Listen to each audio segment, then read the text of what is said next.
All right, everybody, welcome to the I Know Me webinar this weekend. And we're really excited to have you all over here. And we've been preparing for this for a while, and we have a wonderful lineup for you, both in terms of our content and in terms of people who you'll be meeting. And I really appreciate your being here with us and spending time with us. I hope you'll really get something valuable out of this. So, really wonderful to see all of you over here. And I will not waste too much time on introductions and get straight to the story, right? So, what do we have on our plate today?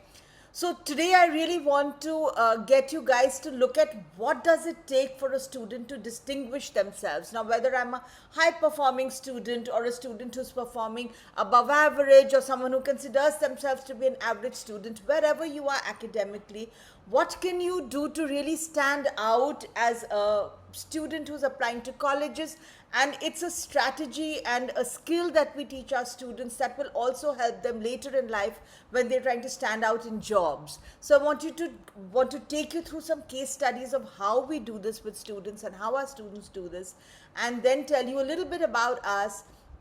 I want to give you a little bit of admissions insights and trends, and then we'll have a series of parents who have worked with us and worked successfully with their children who will also be coming and sharing their stories with you, right? So that's sort of like the agenda of the session today. Now, before I take off, because there's so much to say and I'll be rushing through because I know that everybody doesn't have a huge amount of time, my request to you guys is that if you have any thoughts or questions, feel free to put them in the chat box as of now. There's this continuous chat scrolling, so please put your thoughts and questions over there. If you want to unmute and ask a question, that's good too. But if you want to park your question and you put it over there, then we'll get to it very, very quickly. All right. So before we start, perhaps a quick show of hands that how many of you are students. If you can just put down in the chat box what grade your kids are in, and therefore what are you thinking about. So just the grade will give us a view of where you are along this journey. We've seen that the world looks very different till your kid is in grade 8, and then the moment the kid enters in grade 9, things start changing, and then grade 10 becomes really the point of made great change. So we're looking at some students in grade 8 and 9, couple of students in grade 12, grade 7. That's interesting. You're really trying to beat the traffic and say, let me figure out. But I understand in grade 7 you want to get a sense of what should I be preparing for? What would it look like? So starting grade 10, grade 11. Okay, right. Wonderful. Thank you so much for sharing. All right. So now here I just want to show you a little bit about an overview of how we work. This is just a 1-minute short clip. And after that, we'll get straight into our agenda. Here we are.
So that's sort of a little bit about us and about our approach. So we really, first of all, perhaps it would have helped you see what our name is. People tend to first read it as Inomi, and we love to share that we call ourselves I Know Me, which sort of means I know myself. So it's really about helping the students discover their strengths and discover the best of them. And we work closely with the students to help them build a life for themselves, right? So first, quickly, a little bit about me. So I've entered this space. I'm the founder of I Know Me Learning. I entered this space through my passion for career guidance. I worked for about 10 years just in career guidance, working with schools. In 2017, I published a book called The Ultimate Guide to 21st Century Careers, which was very well received. Even now, all our students, whoever we share it with, they do spend time, at least 45 minutes to an hour. I've heard parents say browsing through it, which is unusual for a kid with any book, because it's designed to give you a view on what careers are suited to your skill sets, right? And I have a second book which is coming out next month, which is on a view on all the careers from the lens of AI and synthetic biology and all the new age careers, all the new age technologies, to just get a sense of where the jobs are moving, rather than the sense that jobs are going away, but sort of seeing that where are they going and how can I prepare myself for this very AI and tech-led future. So that's a little bit about me. Very quickly, about our work.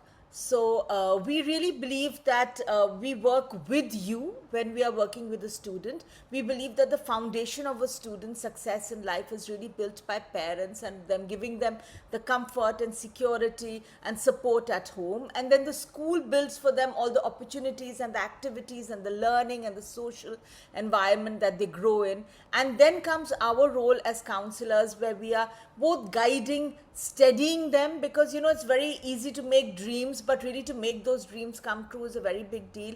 So guiding and steadying them, and then eventually launching them into the world. So that's really the way we see our role, really working very, very closely with all of you. All right, so a little bit about how we work. So we've been doing, like I said, career guidance since 2004, college guidance for the last 10 years or so. We are a team of 6 experienced counselors. We work with a small cohort of students each year. We have about 75 to 80 students, of which about 45 would be applying for college in that year. So we really work very intensely with each of these students, and we've guided thousands of students now across leading colleges in US, UK, EU and India, both individually and through schools.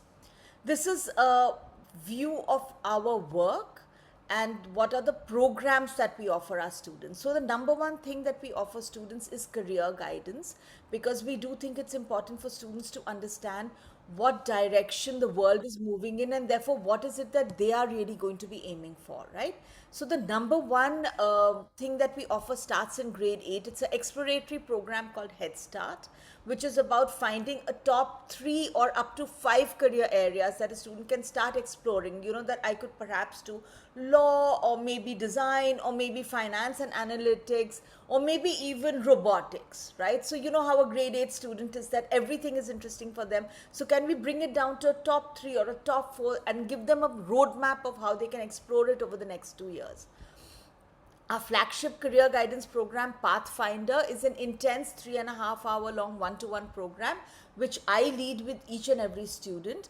Here what we do is we take students through a 3.5-hour long exploration of about 80 different career options, out of which they pick up a long list of about, let's say, 10 or 15 careers. And then we use psychometric tools in a very self-discovery way. Like, they take questionnaires, but we also explain the model. They make a self-estimate, they compare it with the questionnaire, they discuss, debate till there is a buy-in that this is what my personality is like. And we use that to filter from the long list of 10 or 15 to come out with the top 2 or 3 choices in the end, at which point parents join us and we all sit and decide what should be a number 1 option, primary career path, backup option, long-term option, and so on. It's a very robust process. Many students go through it every year. We have about 50 to 80 students going through our career guidance program one-to-one every year, apart from the schools that we work with. And they really get very robust options and ideas on where to go. And the moment the kid has a vision, it gives them a lot more confidence on what they are headed towards. Okay. Then we do academic mentoring. So once a student joins us, we do engage with them on their study habits, on exams that are coming up. We do believe that 80% of your profile is your academic performance. And if a student is struggling academically, we do connect them with the relevant help to figure out if there is a learning challenge, or if there is an environment at home that can be changed, or if there are subjects that the student is struggling with, we help students make hour by hour schedule, so that you come back from school, then how long do you chill, then when do you study, when do you do your homework, when do you do your SAT. So we really get into it so that we are really supporting the student to put their best out there. Then a profile mentoring, we are really, really proud of what we are doing with profile, and that's one of the things that we want to share with you in detail today, the signature project, building a personal brand, and we'll do that in great detail, so I'm not going to go into a great detail for it here. And then there is college application guidance. So we've worked with hundreds of students over the last 10 years or so, helping them find their best destinations across leading universities in the world. And first, perhaps let me show you some acceptances, and then yeah. So we've really got students accepted across leading universities, and I've got Ashoka there prominently because we do pride ourselves on a lot of very, very good Indian admits. We have, every year we have about, 12 to 15 students who make it to Ashoka every year. And that's more than 90% of our cohort that applies. That's because we've understood how that works. And similarly, now we've understood Plaksha. We work very, very closely with these universities to ask questions and to understand what they are really looking for, right? So this is just a little bit about how we work.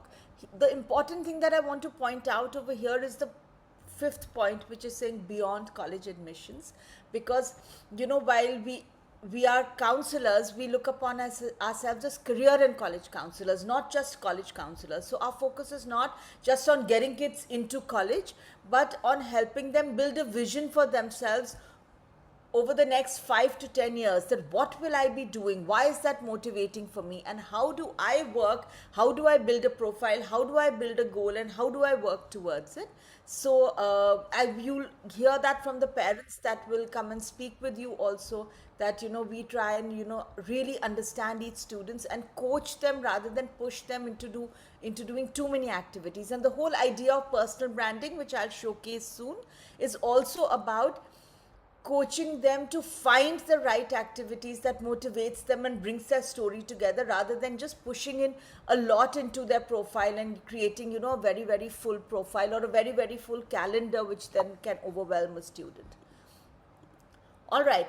So now how we work. So I work with each and every student. As you can see, we are a small team, and we work very intensely with each student. It's an environment students really enjoy, because we do talk to them directly, and we talk to them as responsible adults. We really believe in their potential to do well. So I would lead the journey with all the students, and along with the lead counselor, and each lead counselor has a domain that they have expertise in and have built expertise over working with many students. So if I'm working with a STEM student, I'd be working with Eva, who's right here.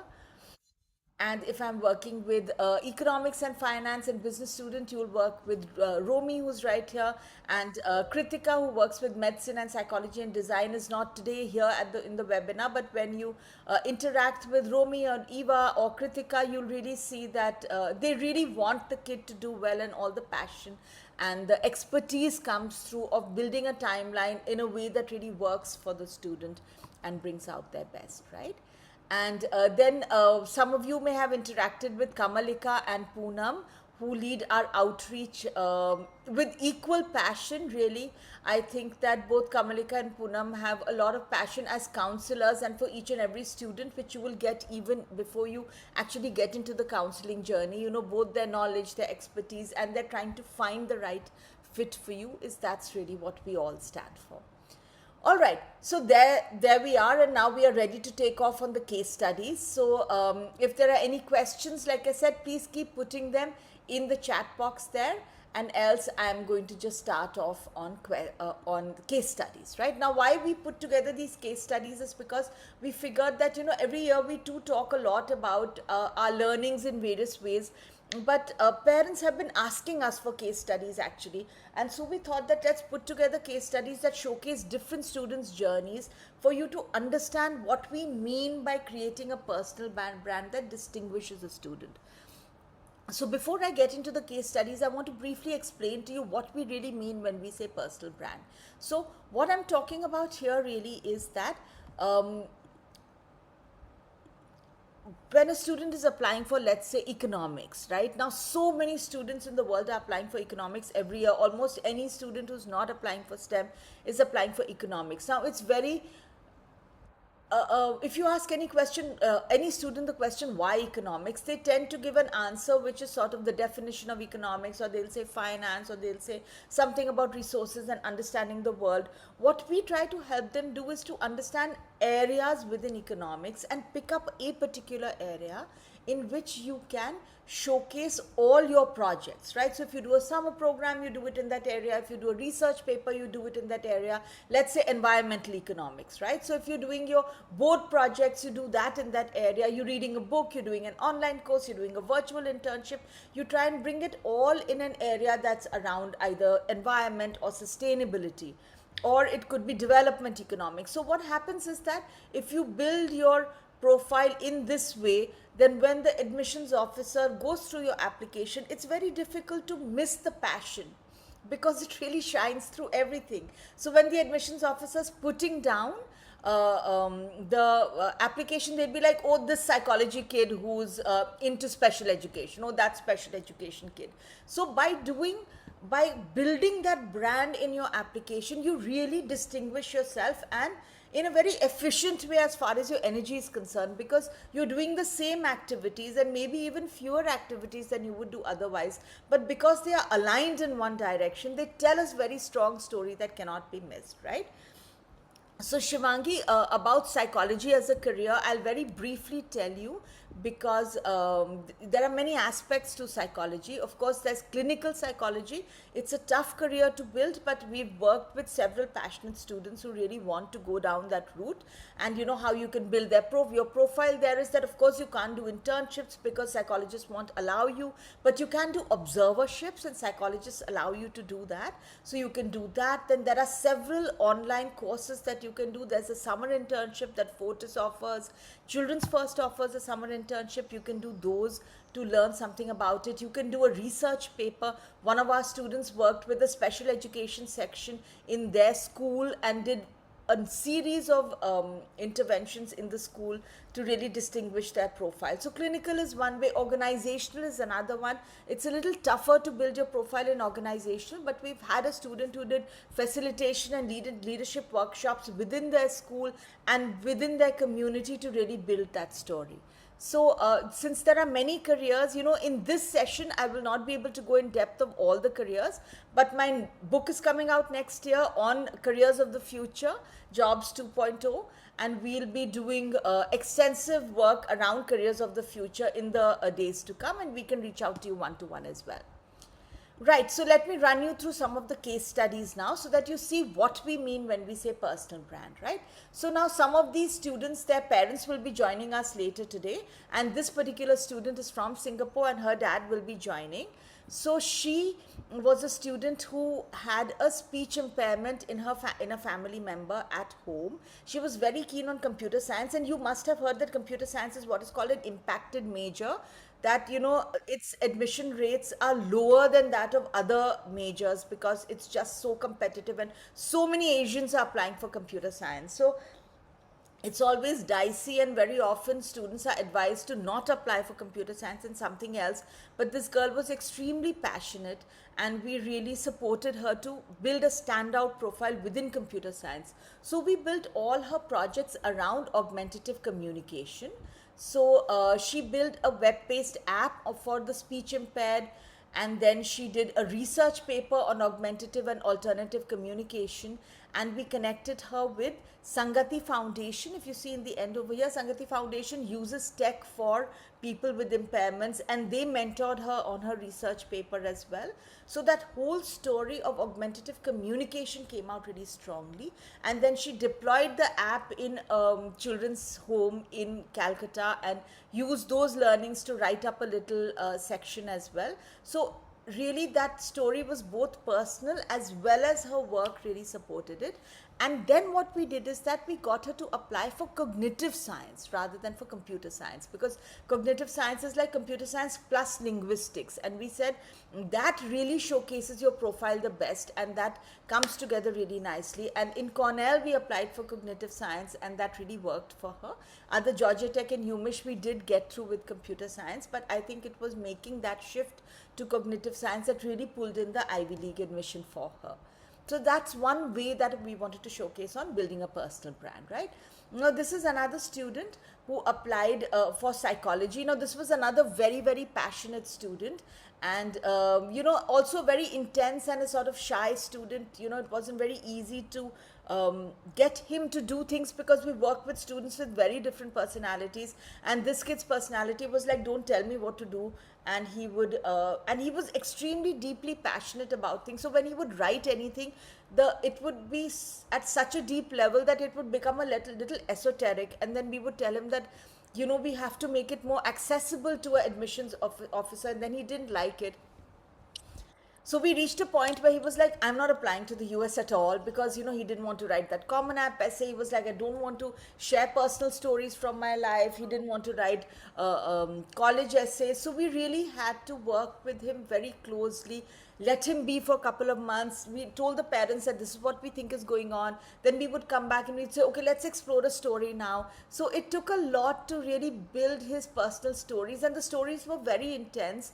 But in the end, his Common App essay was so moving. I can still not read it without getting goosebumps. And then we connected him with this IM faculty who did research with him. So he did original research. Now, he had already done a lot of research on his own, and I find a lot of students come and tell us that, ma'am, I've done research. Now, what they mean is that they've researched the internet and put together sort of an article, and there were so many aspects in which he had done research. So we helped him to articulate that and to bring some topics and points that we could put together in the essays. But we said, since you love research, we have to make you do a real research paper. So he connected with this professor of semiotics at IIM, and she helped him write this research paper on urban youth and their attitude towards violence because of modern media. And they sort of showed that the attitude towards violence is that they are less negative towards violence. They're like, a little bit of violence is okay because you watch so much of it in media. I mean, I'm sure everyone's watched Thurandar, and you know what that does when you are as a teenager watch it and then you say, acha theek hai, बहुत कुछ होता है. So that's sort of a very, very interesting story. And then he got through many places in the US, and with very, very good scholarships, and he's finally going to UIUC, though Michigan was offering him something very good, but UIUC offered him a very strong scholarship, and so that's finally where he's going. All right. So now this was another student where we had a very distinctive personal brand that we helped him build, because he was an interdisciplinary student looking for at math and history together. And they are really such diverse subjects that we said we have to showcase how are we going to bring it together. So we got him to do a research paper on analyzing migration trends because of war over history. So he looked at, a few wars in the last couple of centuries, and how that has forced migration trends and the impact that has had on societies and economies. And that really brought his story of history and maths together. And then, through his Common App, we talked about how over the years, how each of these subjects has really ignited his passion. And then he did some very, very good community impact stuff, because he used to be a badminton player, under 17, a national gold medalist, but then COVID came and badminton just went away from him completely.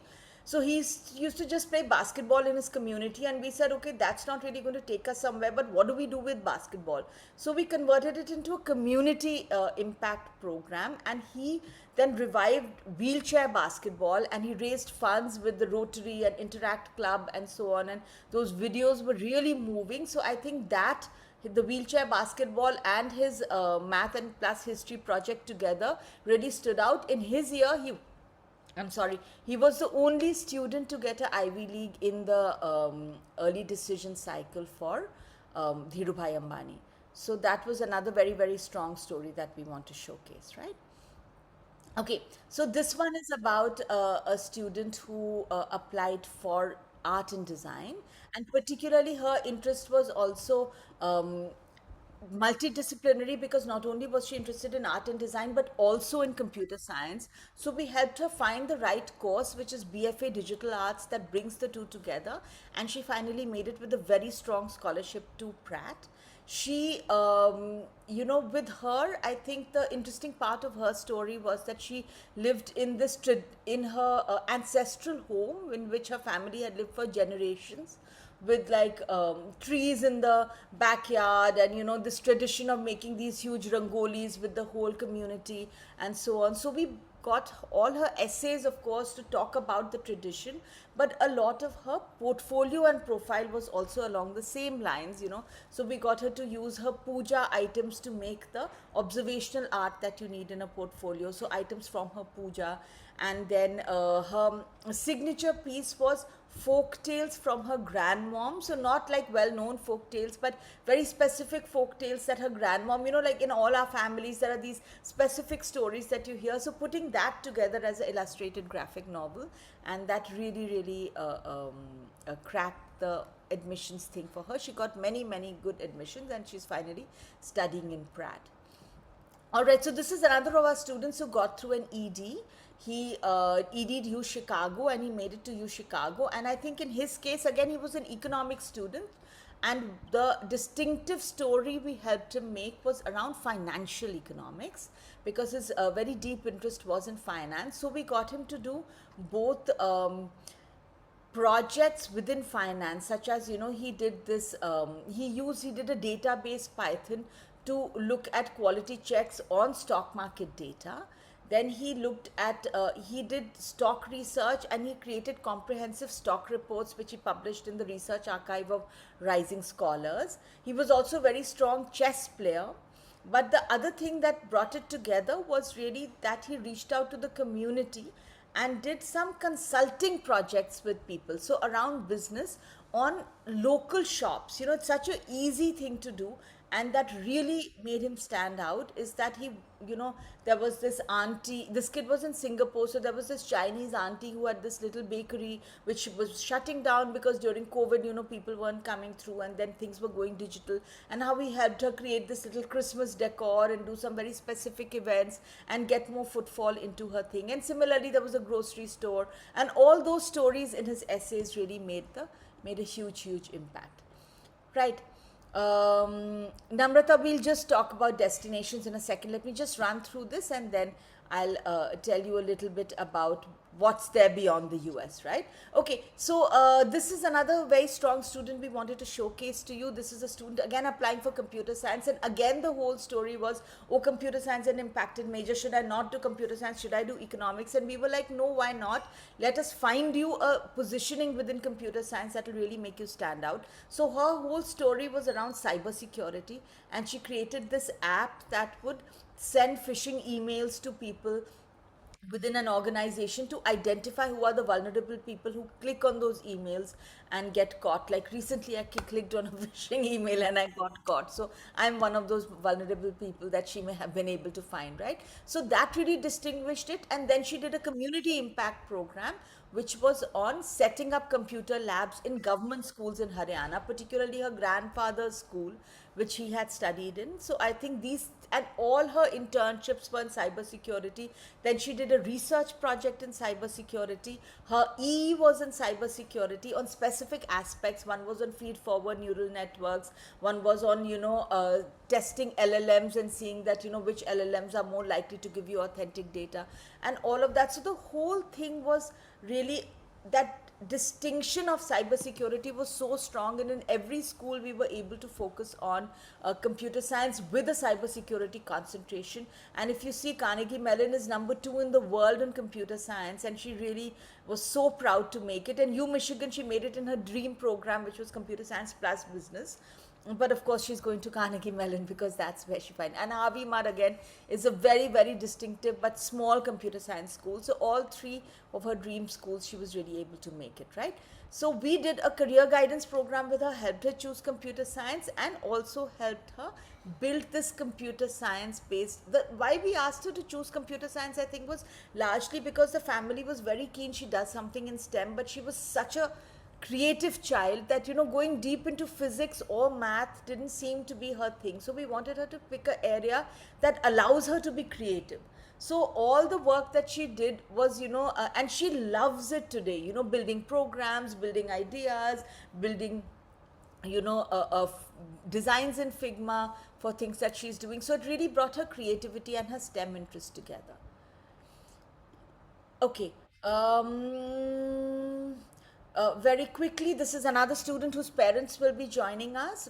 Dad will be joining us. He joined us in grade 11 from the US, looking at computer science, very strong academics, but he'd not really done anything in computer science before. Again, it's an impacted major. So our focus was to help him make a distinctive profile. So we focused on computational biology. So we said, let's look at computer science within biology. So what he did is that he analyzed data on measles spread in his county and vaccinations, and created a little program that would say that at what level of vaccination would you minimize the spread of measles, because there was a terrible spread of measles the previous year in his county. Then he did his internship also with a company that was setting up a chatbot for doctors. And then he did this research program with one of our research mentors, which was on looking at the radiological images of the heart to be able to say that the size of the left ventricle, how it implies atrial fibrillation and so on. So all his projects were around computational biology, and that really made him stand out. And he got a very strong, a full tuition waiver in Georgia Tech as well. It was in Georgia Tech, right, Eva, that he got his scholarship. So that's where Yes, he got, yes. yeah. Right. Okay. So that's that. I think I should quickly run through this. Maybe I'm running short of time. So this one is a student in economics applying from Bangalore. Her academics were strong, but then she was struggling a little bit with IB. I think what really clicked for her in NYU is that her whole story was around development economics. She did projects in microfinance, in health, and everything was about development. So again, that story comes together strongly, and she made it into NYU in her preferred program, right? Okay, so maybe, okay, I do have time, thank God. All right, so before I get into this, let me try to answer some questions outside the US, which are other countries that are attractive to students. For example, Germany. So Namrata, Germany is attractive largely for STEM areas. I would say they are very, very strong. They're technical universities. They have 9 strong technical universities that are not easy to make it into. You do need a B1 or B2 level of German, depending on which the university you are applying to. But yes, that's then a very strong place to get into. Their business programs are pretty good too. And if you don't have a very strong level of German, then the business programs will offer you a foundation program called Student Colleague that you can join.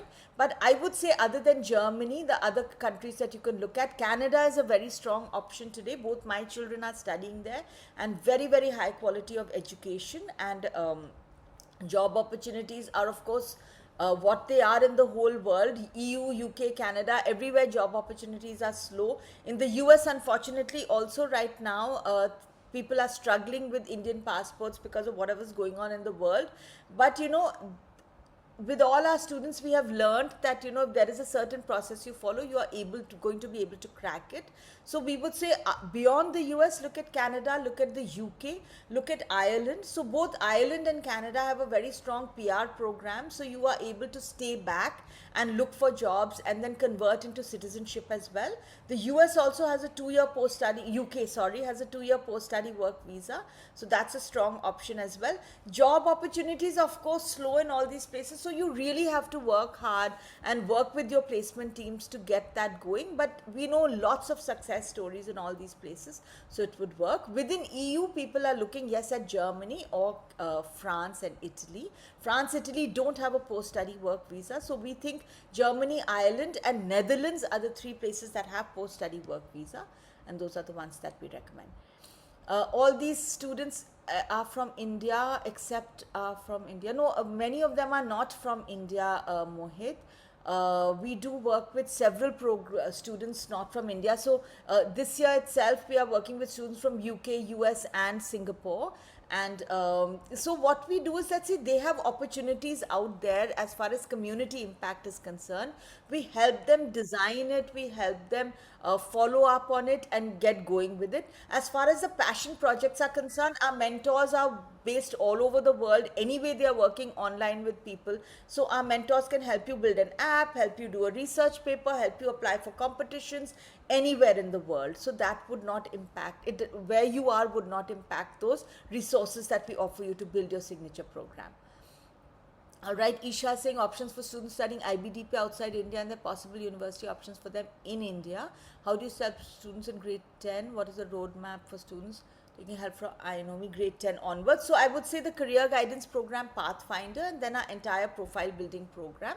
I will just take you through it very quickly. Rounded or spiked? Anyone wants to? Do you want to just put over there? What do you think this means? Well, it means the student's profile. That do you think a well-rounded profile is the one you should be going for, or a spiked profile? So we are really here to help you build that spike, which is why this thing is over here.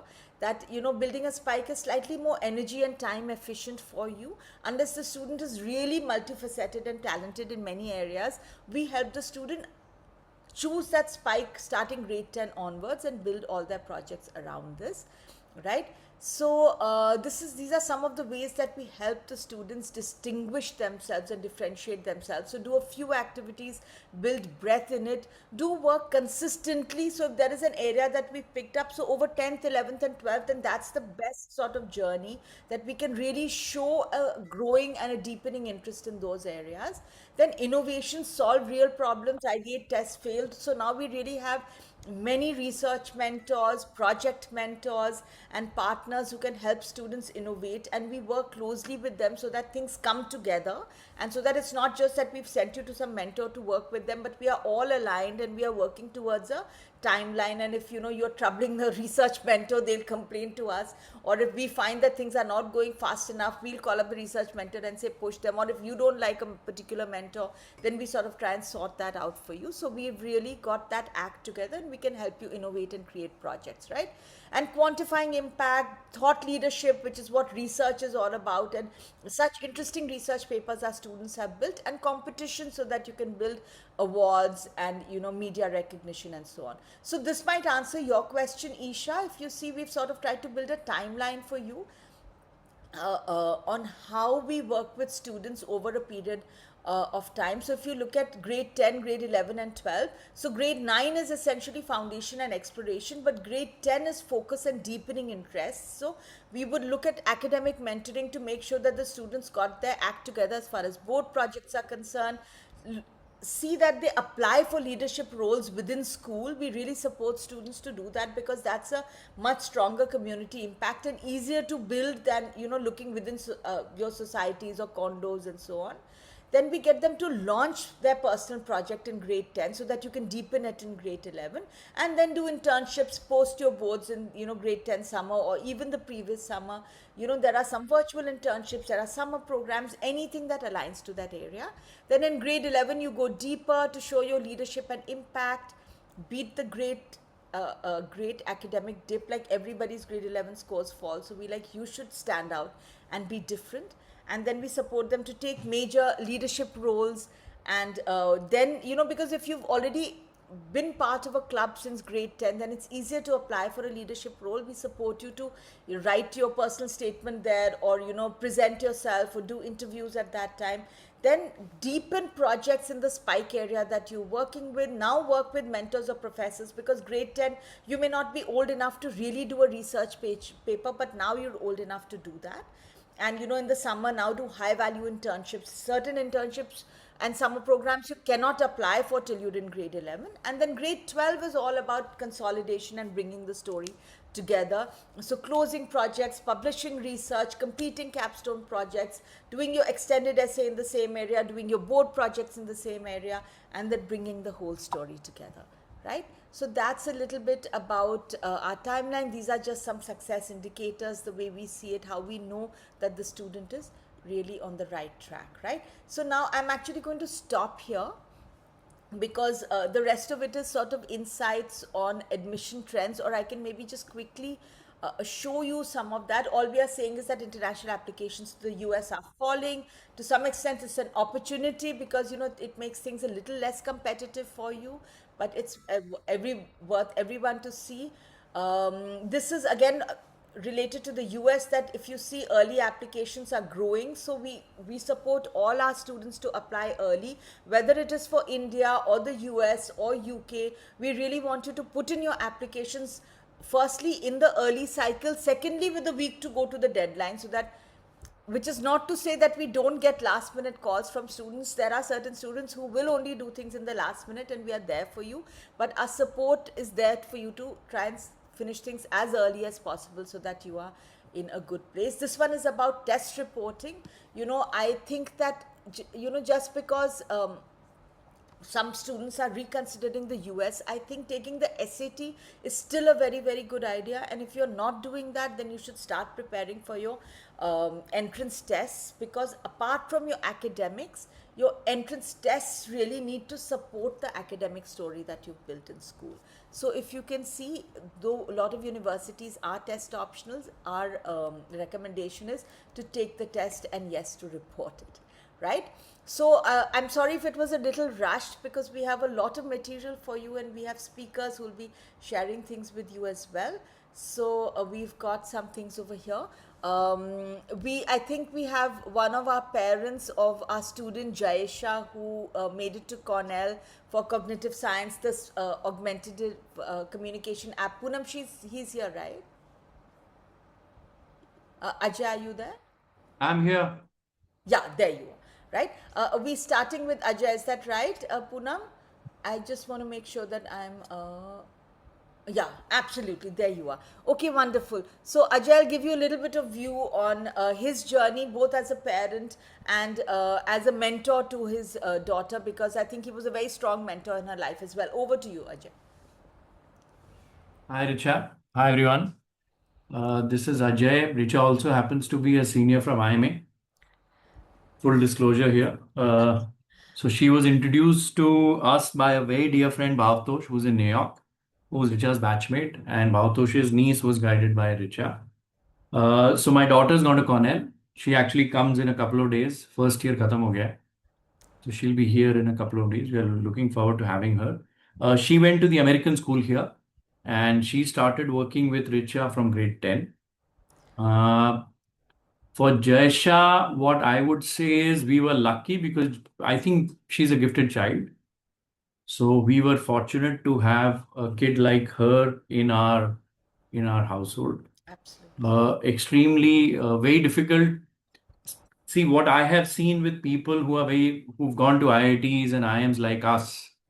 90, I'm not going to say this for everyone, but I hear this from a lot of my friends कि यार हमारे बच्चे तो IIT की तैयारी नहीं कर पाएंगे. Okay, because the kind of rigor it needs, a lot of kids don't want to do that. So fortunately, Jaisha had the rigor. She was very organized. That helped. She was good in studies, and she also had a very how I'm sure Richa would have talked about her. Very multi-dimensional personality. She used to take part in all theater every year from grade 4. Every year, theater भी करना है, debate भी करना है, and so that's one. See, the challenge with most kids is the following. What I have seen, and I also know two other kids who Richa guided. One of them, so I'll not so Jaisha is a very bright child. Then there's a boy I know who's a friend's son who's also gone to a pretty decent univ. Brilliant kid, but not organized. Last moment. And then the third category is an average kid, but organized. And I'll say fourth is average, but not organized. So these are the four type of kids around the world. Challenge with today's kids, I'll tell you what I have faced. And I do speak to a lot of kids of my friends around. First is this ocean of opportunities. Okay, it is challenging. When you think you can apply to any college, you can do anything, what a French philosopher called, the discomfort of infinity. सब कुछ कर सकते हैं. Okay, so one thing I can tell you, which even for Jaisha we were facing, and there Richa's counsel was very useful, is limit yourself to what is the best thing possible. You have to send a polar bear to the Arctics, not to the equator. So that is a role we as parents often cannot play. Richa हंस रही है, but ये सच है.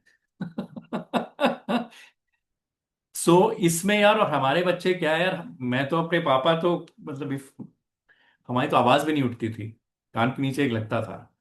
तो वो हम कर नहीं सकते हमारे बच्चों के साथ. You need an external council who will be that north star और अ लाइट हाउस टू से डोंट डू दिस और do this. So there we found Richa extremely helpful. And I am saying this despite having a very gifted child. Okay, that is one. Second thing you will see with kids, more I see with kids of this generation, I have forgotten if I had those kind of, is they go from this, you know, deep hope to deep despair every day. Okay, आज मैं Harvard जा रहा हूँ और कल मैं शायद I'm not going to name any college, but so that also happens. So you have to keep motivating, bring them back. You have to keep playing that Jamvan to Hanuman, that you have it in you and you can cross. And the third is just having them organized. So one of my friend's son who's gone to a good UNIF, also guided by Richa, I know, I have known him. He and Jaisha are same age. They've been playing since childhood. Okay, extremely disorganized. Last moment भी नहीं, मतलब भूल ही जाए. So those are the kind of roles that you need a good counselor, and organizing, processing, timelines, opportunities. It's an ocean, and it's a confusing ocean for parents. Yeah, and if you don't mind my interrupting and asking Yes, here, please. Ajay, one of the things that you guys were grappling with, I remember, was destination. And because parents are asking about destination over here, I remember you were saying US jai, UK jai, US to I'm not so sure. So perhaps you want to share a little bit about your thoughts on that and how you finally See, chose so India. I'll tell you, destination challenge is if you know your child well enough. Okay. So the way I put it is, if you have a Messi in your home, a Messi has to go to a Barcelona. And Barcelona is America, period. Okay, चाहे वो knock.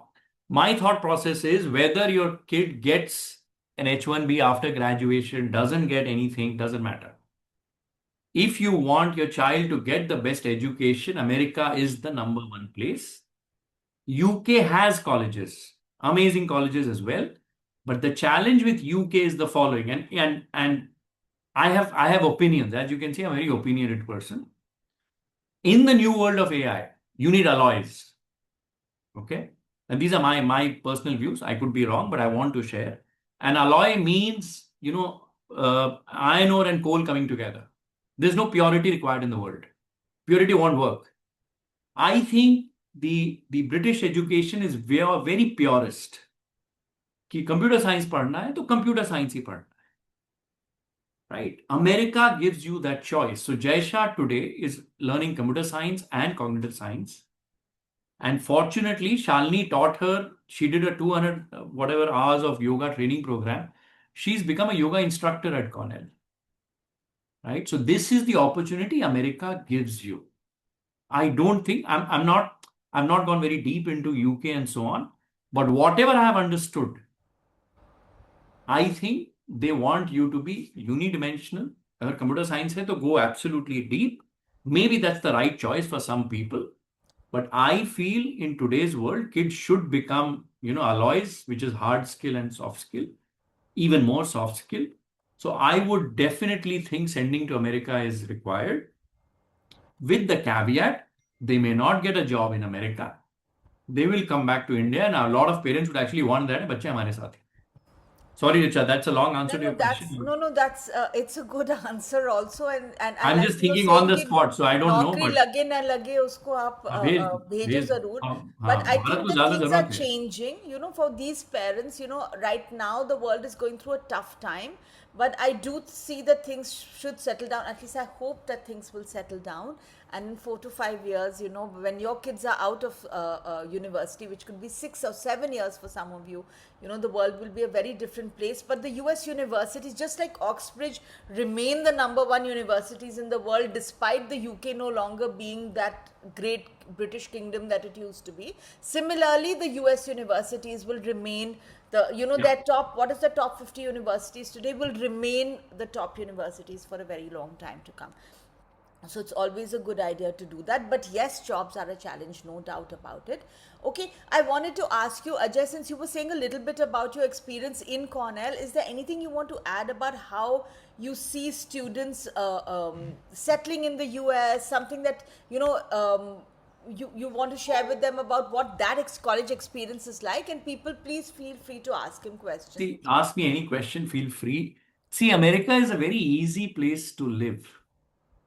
Okay? It's easier than India. It's easier to settle. And whatever you see with Trump and anything, it's a wonderful country. And 99.9% of the people have very high empathy. Okay? And I'll tell you a true story. You'll understand what America is. We've just dropped Jaisha. It's a Friday evening, 5 p.m. We have a rented car. And I'm going to tap a credit card machine. I have just parked my car. A man in a yellow shirt and shorts comes running to me and says, Friday after 5 p.m., you don't have to pay parking fees. I said, thank you. He says, even weekends, you can park anywhere. We loiter around the campus, take some photographs. We come back to pick the car at 6 p.m. This man is still loitering around there. I said, what are you doing here? He said, oh, my wife is the pharmacist at Cornell Health. I says, okay. So I say, even, we've studied pharma. My wife teaches pharma in Singapore. Then he says, yeah, we used to own a retail pharmacy. Then I asked him, what do you do now? He says, I run a school for gifted kids. I said, what do you mean by gifted kids? He says, I have a 3-year-old who reads books like a college grad in a school. I said, why do you teach such kids? He said, oh no, my daughter was gifted. She went to Cornell. I said, Acha. Then he says, oh yeah, she graduated at 16. At 19, she founded a Fortune, 500 company. She is a partner at a Silicon Valley firm. She's 29 and she's a billionaire with a B. Now think of this man. His daughter is a billionaire. He had nothing, to come and tell me not to pay $2 and run कि मेरा $2 एक credit card की machine में लग रहा है. This is America for you.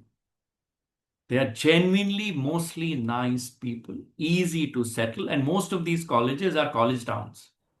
Thousands of students. I'm telling you, thousands and thousands of students.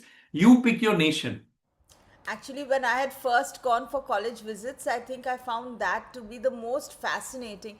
That not only are there thousands of students, but everyone is different from the other. Yeah. They have different personalities, they're dressing differently, different race, different ages, and everybody's just cool with each other. So I really think that that's a fantastic environment for kids to be there. And thanks, Ajay, for sharing that so nicely. I have one last question for Yeah. you, which I'm sure you're going to answer with great depth and very usefully for kids, which is, if you were to give parents, a lot of the parents over here have students in grade 10 or 11. What advice would you give to them in handling their children today? Okay, so when I went to Cornell, I made a video. If any parent is interested, they can see it. I have a small YouTube channel. First advice I will give your kids is the following. Teach them one of these 5 foreign languages. Okay? Either it's German, and teach them fluent. German or Swedish or Japanese or Korean or French. French Canada में भी चलेगी, France में भी. And why I say this is very simple. पूरी दुनिया आपको बोलेगी AI सब कुछ करेगा, ऐसा कुछ नहीं है. We talk to humans. All these companies are running out of labor. They're all investing in India. If you get time, read Canadian Prime Minister or President's speech on how much he wants to do with India. I went to an IIT IM. Another friend of mine goes to an IIT IM. He knows German. I don't. BMW comes to recruit for India. Who will they take? They take him. Okay. So first and foremost, teach one of these 5 foreign languages. अंग्रेजी नहीं आती है चलेगा. So this is I'm telling you, first skills of this new century is this. Second is teach them how to tell stories. Storytelling is probably the most unique skill set your child can have.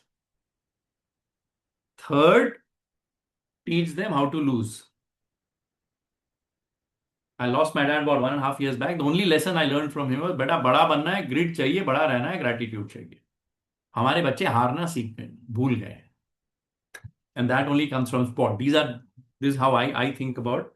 Fourth is ask them to solve small problems. Today, whether you could have 2 kids, one is in grade 5. For example, I was presenting in a university about 2 weeks back, and a lot of students there. मैं बोला क्या आपको अच्छा नहीं लगता है? नोएडा बहुत गंदा है. I said, why don't you all get together, create an app? This is a reward system. Everyone cleans the neighborhood, you get 100 rupees, and parents pay. Ask them to start solving small problems on their own. Problem that is close to their heart. And finally, work with people. Sandhi. Armies win kingdoms, alliances create empires, create alliances. Sandhya. Amazing, Ajay. Actually, these are three very, very strong things. And the language thing that you've said, learn one of these languages, I think that's a very big thing, especially for the parents whose kids are younger over here. Guess if you've not started that by grade 10, then unless you are in a IB curriculum, it's tough. But it's definitely a useful thing for children who are younger and who can start that. There is someone here who has a question for you, Ajay, and that will be the Yeah, last one before we move to sure. our next parent, which is about that you said getting jobs in the US is tough. So they're like, Zara batao ki, is it really tough? See, the challenge is twofold. With AI, America itself will not have a lot of jobs. Okay, you want STEM jobs. And second is there's dearth of visas, and with what Trump has done, jobs will be a challenge. So I have not sent my daughter to US with the assumption that she'll get a job. Okay. I have sent her that she's a bright student. She should go to America to study and learn and create a network. So that I think will be a challenge. Because with AI, a lot of white collar jobs are at risk even for Americans. No, absolutely. I think so too. Though, what I've tried to do in my second book, which will be out next month, and hopefully, I've really tried to. Actually, as I did the research, I found a lot of positive messaging about looking at using AI to generate ideas faster, to generate new types of apps, the focus on people being entrepreneurial, the focus on people Yeah. being creative. So, actually, what we need is a shift of mindset, and these students will get there because, our kids have been through COVID and they've learned that the world changes, and they will adapt. And I do have a lot of positivity for them, but right now, yeah, we are showing that the traditional kind of a stream of job opportunities and internships, that has become tougher for international students to access, and sort of they are preferring domestic students. In any case, the number of jobs has come down, so it's a bit See, of one thing here, thing that we need. Richa, what I'm noticing, and I met a few kids from US recently, is if your child is a builder and not a job seeker, America is an ocean for them. They'll get anywhere. I met this 2 kids, 3-year pass out of IIT BHU. He started a company in America sitting in India. And he got an O1 visa. So people have to start thinking O1 instead of H1B. O1 is the talent visa, the founder visa, the builder visa. I actually think America welcomes such kids. So if your child is a builder, can build, create 10, 20 jobs in America, there is no dearth of visas, no dearth of capital or company formation. Wow, thank you. That's very, very interesting, Ajay, and Thank thank you you. for all the nuggets. Really, I can see, because Ajay has so many things to say that I really see that he has thought it through, and or maybe just on the spot you were able to put out these few nuggets that are very, very useful. Thank you for your time, Ajay, and Chalo. thank you for always being there for us. Really appreciate it. Good night. Good night, and thank you so much. Manish. So, we'll be now speaking with Manish, and actually, because we're talking about the US, this is a very, very interesting time to bring Manish in because Manish is based in the US, in Texas, and he's, got some perspectives, not just as a parent, but also I'm sure he's got a larger perspective that as a parent of a student coming from an international environment, what does that mean for them? But first, Manish, welcome to our webinar and do introduce yourself a bit. You're on mute, Manish.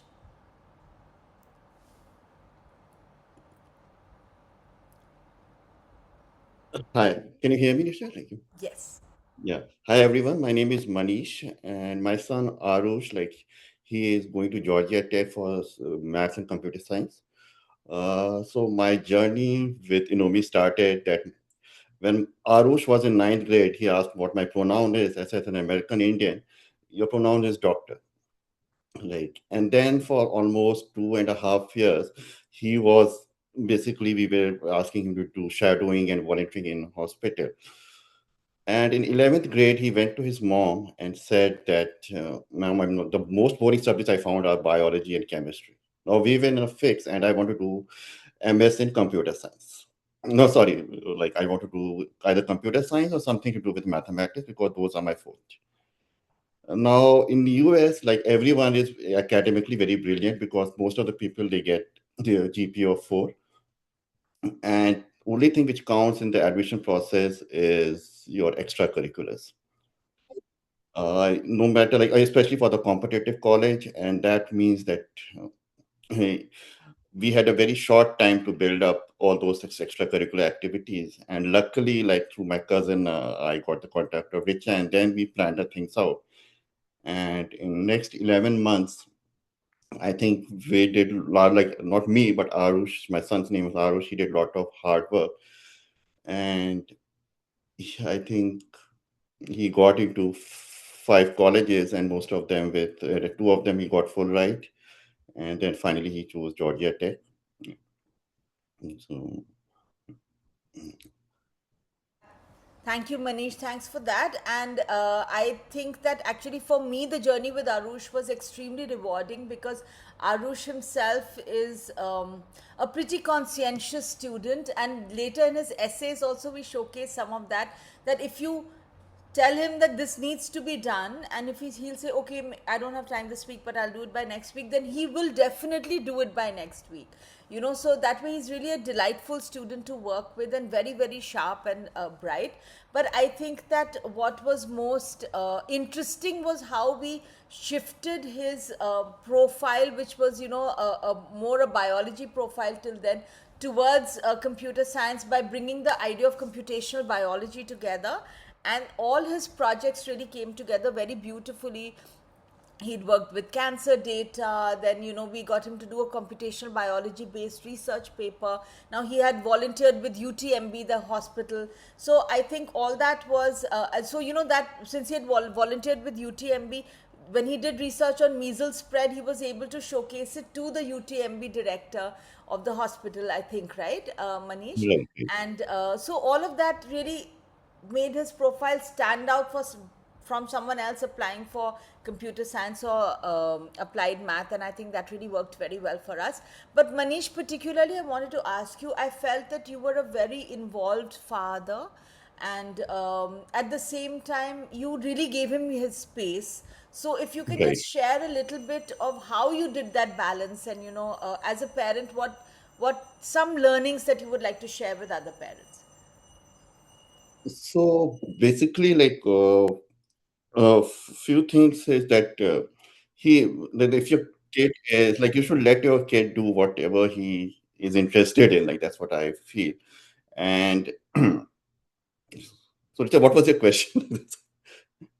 Just about how does a parent balance this thing, because yes, you need to quote unquote push the kid a little bit, you need to help them to make their achievements, and yet you didn't you gave him his space to figure his thing out also. So that balance, as a parent, how would you advise other parents on working with a senior school student?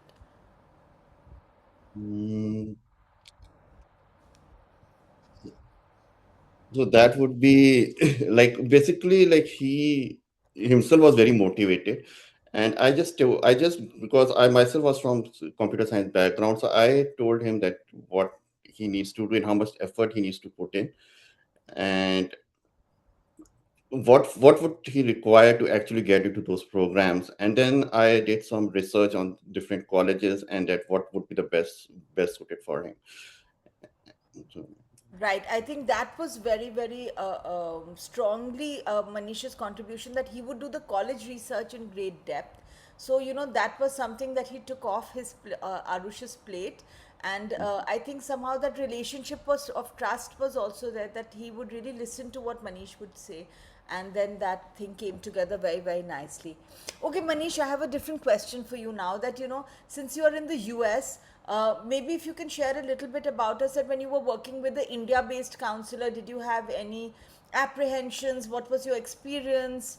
Um, why would you make this choice? uh, uh, I think there was initially when that decision was there, I was looking for a counselor who could actually guide like at how to go about, especially the essays and storytelling, right? So people said that for international students, it's like when the admission officer they look into it, they say that if you go with the counselor from the US, they will they will look at from the US perspective. But if you go from India, they will look from the international perspective. That okay, what this student would be doing, right? Like they so from So I was a bit apprehensive, but like when I spoke to Richa, like first, I remember the first interaction I had with Richa was, I said that he is like academically very bright and he is like into guitar and all those things. But the first question she asked me that what are the CS related activities he has done. So I said that nothing because it is not totally a different track. And then what Richa told me that okay, we'll go by step summer programs and everything. Then I realized that she has a very extensive knowledge of how the admission process works in the US. And second thing, like which I think Richa was very helpful, and I think that really made a lot of difference, was that she advised that most of the programs, like you should go for early action because wherever he applied for early action, he got into with not only got into but also like especially with the colleges where acceptance rate is less than 5%, but he also got scholarships. In most of the places where he got into, he got a scholarship. Even one case which I want to mention was at University of Southern California. We applied for early action. He was deferred in January, but they came back in March and they offered him 200K scholarship for 4 years. So that actually reduced his expenses by 50K. That's a huge amount, yeah, for them to really, really offer. All right, Manish, thank you so much for that. And I'm so glad the whole thing worked out beautifully. I think partially it was our guidance, but it was also, I think, our guidance, your support, but I think it was also Arush himself that he Right, had determined that he was going to do computer science, and he was like, now what can I do, now what can I do. He was right. really, he had the energy and the focus and the discipline to make it work, and I think that really was what worked very well. Manish, could you give us some view on what we were talking about just when you came in about the job situation in the US, and how do you see things for international students and in general for everybody? I would like to disagree with Ajay on the front that the job situation is that bad. I'm not not saying that his point of view because sitting from here, I think uh, uh, US still requires a lot of talent, especially in international talent, because they don't मतलब, उनके पास वो अभी they don't have that talent pool yet, right? Because हाँ, here most of Indians the का people, talent है. orientation and that is more towards leadership, entrepreneurship, but they still need lot of workers, right? जो IT में हैं या medicine में हैं या engineering, they need lot of people get into that. Here's the only barrier which companies have right now is you need the people coming from in, internationally.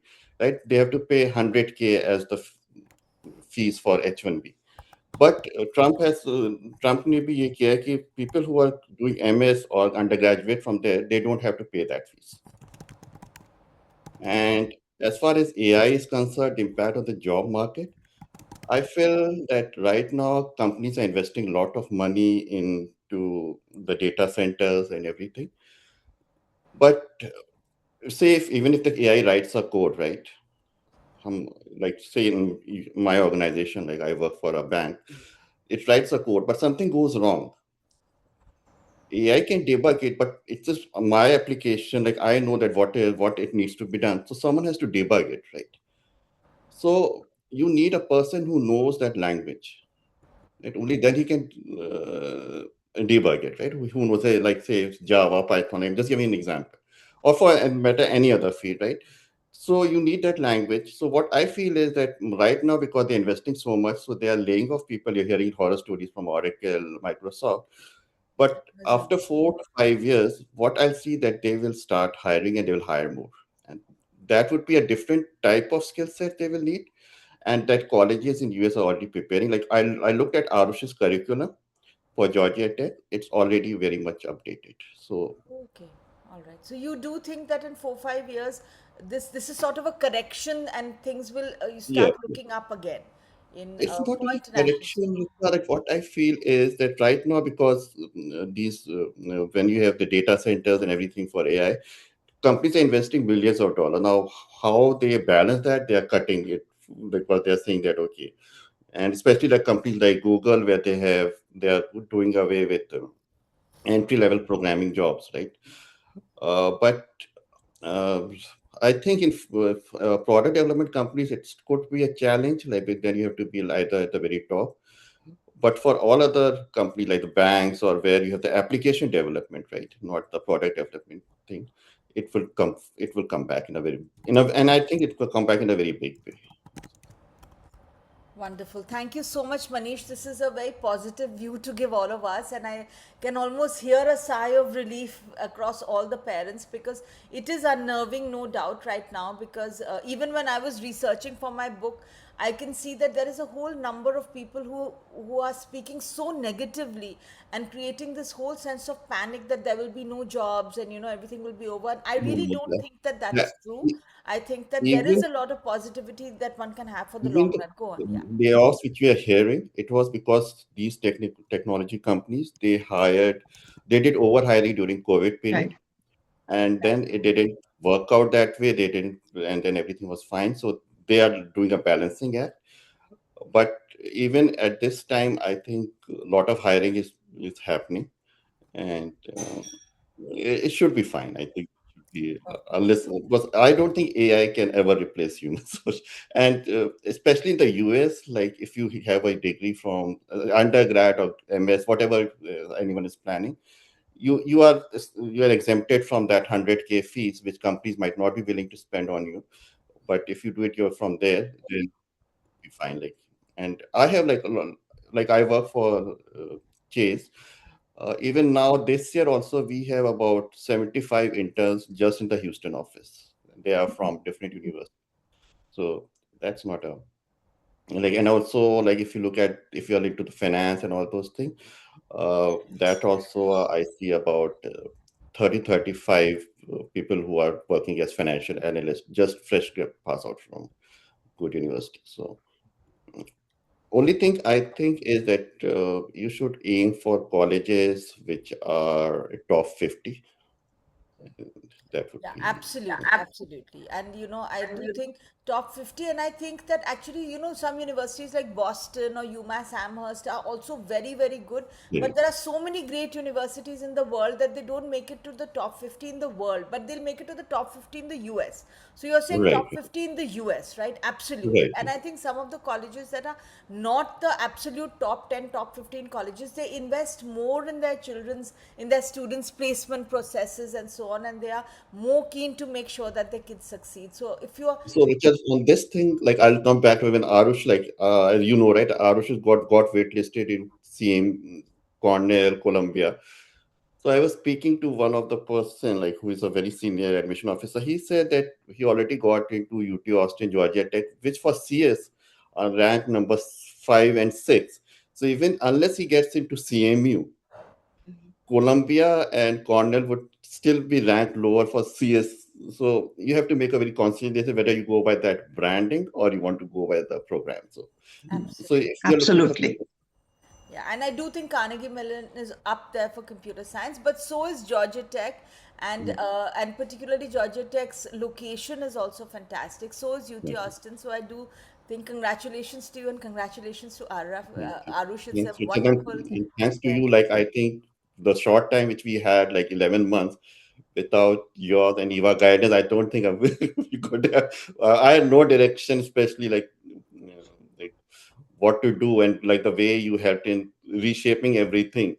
And that was really good. Like, so Thank you thank so you much, again. Manish. Thank you That so means much, a lot, and hope to Manish. stay in touch. And all the best to you. Thank you. Thank you.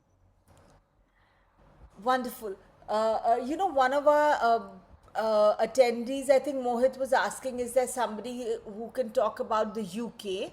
And we have Diya who's joining us right now, and Diya's son Ayan. He made it to two of UK's top universities for economics, which is UCL and Warwick. And you would have heard about Warwick from many students, because many bright students do make it to Warwick, but UCL, it's very difficult to make it through. And I do think that Diya has a lot of insights to offer us, both in terms of parenting and in terms of what studying in the UK is like. So welcome to our show, Diya. Thanks. Can you all hear me? Yes, we can hear you. Okay, perfect. Good evening, everyone, and thanks for having me here. And yeah, as Richa said, my son Ayan applied last year, and we went through Inomi, and he applied to the UK. So, as you know, with the UK, the application is UCAS. You have to go through UCAS, and you can only apply to 5 colleges. And so basically, he actually got into all 5, which was great. He got offers from all 5, and he applied for international management. So the 5 colleges were Warwick, St. Andrews, Edinburgh, King's, and UCL. All top universities. Yes. Then, so the thing was, I think, yes, Richa, is there any specific question? Otherwise, I can No, just go please on. tell us about what first, I think, just about some learnings and advice as a parent, that what worked do you think in Ayan's case, and what do you think parents can learn from your journey? Yeah. So I think the first thing, there are a couple of things I think. I don't know anything about the US, so I'm like, because my daughter as well went to UCL, she did law. So I'm kind of really familiar with the UK process. I think the first very important thing would be to apply early. So for both the kids, I did apply by October 15th, by the Oxbridge deadline. And I think the huge advantages in that is, your everything being equal, you have an upper hand. So if you apply early, they look at your application early, even though they say that that there's a January deadline. That really doesn't count, because I think the kids got by November they had, like, Ayan got I think Edinburgh by November, then he got something by December, he got something in Jan. So did Ananya. So Ananya actually got UCL. She in, I think, Jan, when much before the deadline. So I think because what happens is, with the deadline, there's so many more applications.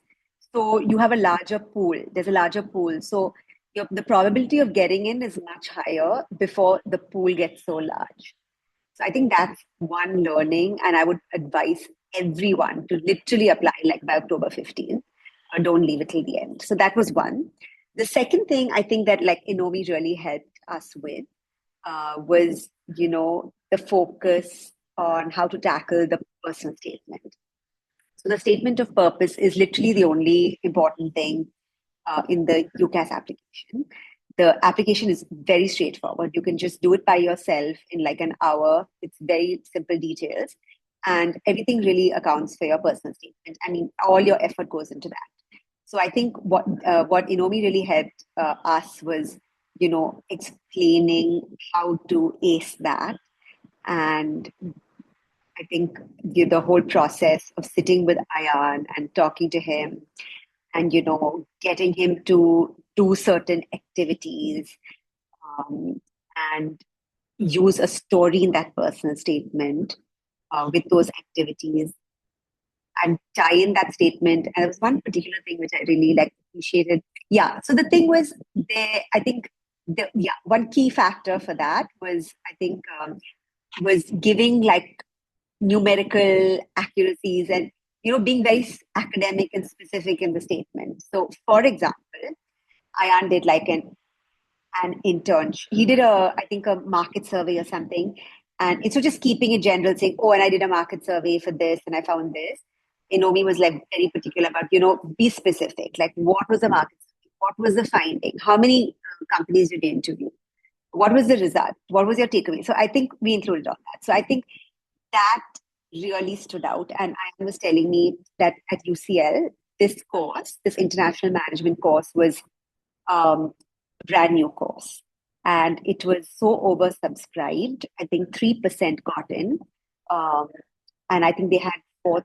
I think it was what was it? I think about 4,000 applications, and then they finally 80 kids. Oh, sorry, 3,000 something applications, and 80 kids got in. Finally, they gave 300 offers, and then finally it was 80. And he said when they had the first session, they said, all you guys got grades, like all of you all got your A stars, and that wasn't a worry. But he's like, what really, you all stood apart was for your personal statement. So I think that made a huge difference. And he said there were very few kids from India who got this program. So it was a really good experience. And like I said, it's so straightforward, the UK application. Literally, you have to pour in your effort into the personal statement and get that right. Wonderful. Thank you so much, Diya. With each student, we learn a lot also. And very few students get all 5 UCAS acceptances. So I think that the big learning here was to apply by the Oxbridge deadline, even if you are not applying for Oxbridge. Exactly. That really, really works very well. The other thing I do feel is the UK. I mean, just for students who are also applying to the US, the UK does not care about extracurricular at all. They literally, they don't care about whether you're a head boy or whether you were in your state tennis team. It's all based on supercurriculars. And by supercurriculars, it means what academic activities support your application, support your subject. So in your last year or 2 years or 4 years or whatever you're applying, which stage you are at, even if it's the last 6 months, I recommend that you do academic. It has to be something like academically related to the subject. So whether it is reading books, whether it is research papers, whether it is internships, whether it is market studies, whatever the subject is, do something related to the subject you're applying for. They do not care about extracurriculars or your life story or things like that. Absolutely. And this year onwards, actually, last year Split onwards, the they've question. broken it into 3 questions. Yeah. So Yeah. they've got this one question in the end, which is saying, so what have you done other than academics? Yeah. Okay. But by far, all counselors have advised that should be the shortest answer. Yeah. Exactly. Yeah. Because in the UK, that's not what really that they care for. Exactly. Yeah. So Diya, I actually wanted to ask you something a little different. Very few students take the A levels. Because most right. kids either do the national boards or then they are doing the IB. And A levels has been known to be quite tough. So can you just share your experience with the A levels? How would you recommend a student to choose their curriculum between national boards, A levels, IB? Do you have a view on this? So for sure, for the UK, ideally, you would do A levels. They do. I know that they look at IB as well very strongly. I do not think they look at CBSE very strongly, because I know just recently that there's this child I know who was talking to me about his UK application. Brilliant boy, top to school, everything, but he didn't get LSE. Of course, LSE is really difficult to get. He didn't get LSE, and he didn't even get UCL. But of course, he did economics, but still, and he's a CBSE child, you see. So I do feel that A levels is preferable if you're applying to the UK. It makes everything much simpler. The second thing I feel in terms of toughness, I would advise doing, if you're doing A levels, like start from grade 9, don't do it in 11th and 12th because it takes, a little while to get used to that system, the essay system, and, how to tackle the curriculum versus a state board or an ICSE board. I mean, a central board or ICSE board. So if anyone is switching, I would recommend doing it in the 9th because I know again another friend's son who switched in the 11th, and I feel so sorry because that boy he got 98 in 10th. Parents changed schools, did A levels, and he did like miserably because he just didn't have time to really understand the system. So it's not so bad. Again, and yeah, another thing. So my daughter, she did 9th and 10th A levels, and initially she was planning to study law in India. So when she was younger, we planned that she would do 9th and 10th GCSEs in India, I mean here, and with the intention that she can choose subjects and she doesn't have to do science subjects. So she didn't want to do STEM subjects. So we said, okay, you just do A levels and pick your subjects. For 11th and 12th, you shift back to CBSE because it doesn't matter. You're going to sit CLAT in India. So that was the plan. She did 1 week of CBSE and she just came to me and she's like, I just cannot go back to the system. She was panicking. She's like, I cannot do this mugging up. I cannot do this system anymore. She's like, I loved my GCSEs. And so within 10 days, I spoke to school and we switched her back to A levels and she's much happier there. Wonderful. That's a very inspiring story, actually. Yeah. I have known some students from CBSE to make it to UCL and LSE and Okay, so on. that's great. And, Yeah, but not always for economics. I think economics becomes right. extremely Exactly. competitive, Quite right. Yeah, but then what you can do is augment it with APs. So if you augment it right. with, let's say, about 3 APs, which is Okay. not easy. So you really need to start in time. So you can take one AP in 10th. You can even take an AP in the 9th if you are, you really think it through well. So if you're really focused on the UK and you're in a national board, then there are ways to support and augment you over a period of time so that you can even apply to Oxbridge with like Cambridge asks for 3 to 5 APs. So typically you need to take 5 APs and perform well, but so you need to start early so that you make sure that your performance works out well, Yeah. right? So wonderful. So Dia, one last question to you, please, which is about how you chose UK as a destination. So what made you choose the UK? I think it was quite simple because I studied in the UK myself. So I did my master's at LSE. And yeah, I love London as a city. So I think, oh, actually, no, that was part of the reason. But the second reason was, I think we did it as an option to CLAT, like to study law as an option to CLAT. Now, again, I would not do that. Like, we would not do that for around, like, if somebody was going to study law and eventually wants to come back to India or whatever, it's a bad idea because my daughter's struggling with that decision. She graduated from UCL. It's extremely difficult to get training contracts there right now. The market is not that international kids are not getting it, but it's like 5%, 6%. So it's really hard. She has to come back to India. She's currently doing the bridge course in Delhi. And then she can sit the Indian bar. So it is not a straightforward manner. So I would recommend if you're doing a professional degree, think about whether you want to eventually be in India or the UK and pick one or the other. And just remember that today it's not so easy to get a job there. So make your decision based on that because otherwise it's a struggle. There's a lot of like professional hurdles you need to go.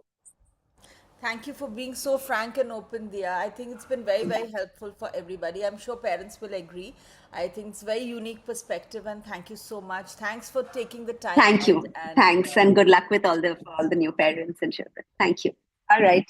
See you wonderful. All then. right. Thank you. Bye Take bye. care. So actually, we have we meet many interesting people through our work, many interesting parents, and from everybody we learn something new. And I think Molly has particularly been a very, very inspiring connection for us. And I'm so happy to introduce Molly to you next. And I think her journey was very different because her son had learning challenges and still he performed very, very well. And for the And he insisted on applying to Ashoka as a regular student and not applying through the special admissions category. And he was so inspiring for all of us, also a topper in his school. And for us, it was also just learning from Molly how you bring up a student like that. And I think Molly does this with many, many, many other students. So I'll stop now and allow Molly to introduce herself to you. Over to you, Molly. Hello, everyone, and thanks, Richa, Romy, for this platform. I know last year also we connected, but I wasn't well, so we could not meet up.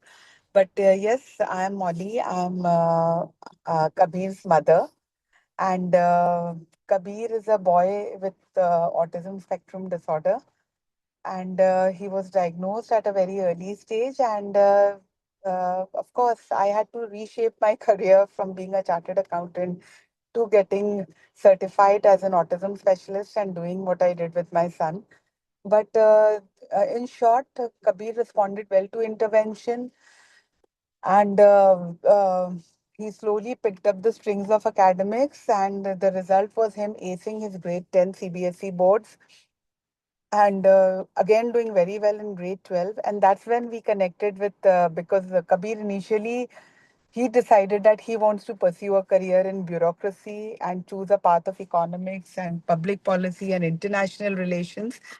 And we were very clear that we don't want to send our children abroad at the undergraduate level, and we were looking at something good in India.